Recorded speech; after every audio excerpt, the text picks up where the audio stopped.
Hello friends, आपका स्वागत है मेरे चैनल भक्ति की शक्ति में। आज मैं आपके लिए दान के फल की कहानी लेकर आई हूँ।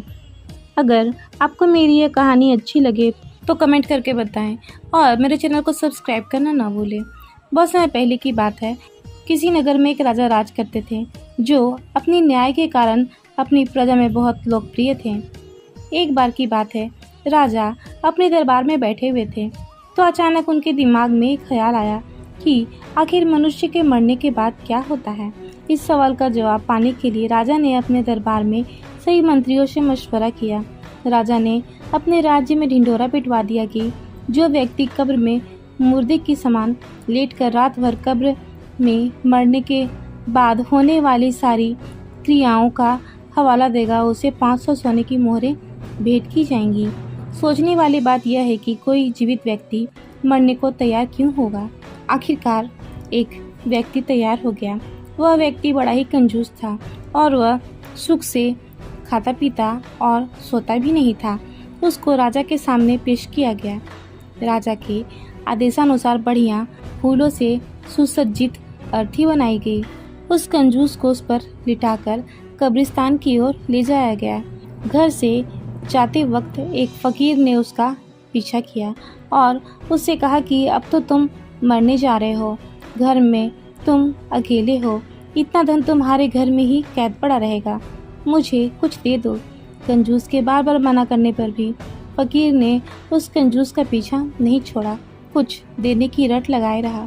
कंजूस जब एकदम परेशान हो गया तो उसने कब्रिस्तान में पड़े बादाम के छिलकों की ढेर में से मुट्ठी भर छिलके उठाए और उस फकीर को दे दिए। बाद में कंजूस को एक कब्र में लिटा दिया गया और ऊपर से पूरी तरह से कब्र को बंद कर दिया गया।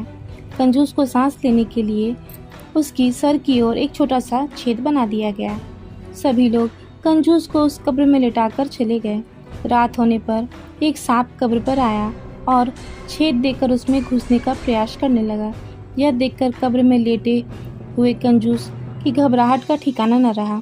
वह बहुत डर गया। सांप ने जैसे ही उस छेद में घुसने का प्रयास किया तो उस छेद में बादाम के छिलके आड़ बनकर आ गए।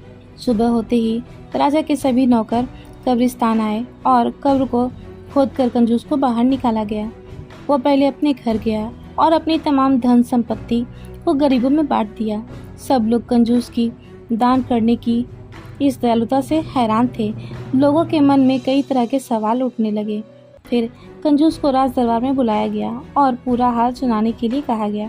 कंजूस ने बीती रात की अपनी पूरी कहानी राजा को सुनाई।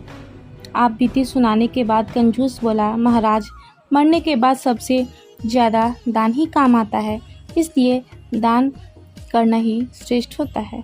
फिलहाल इस वीडियो में इतना ही।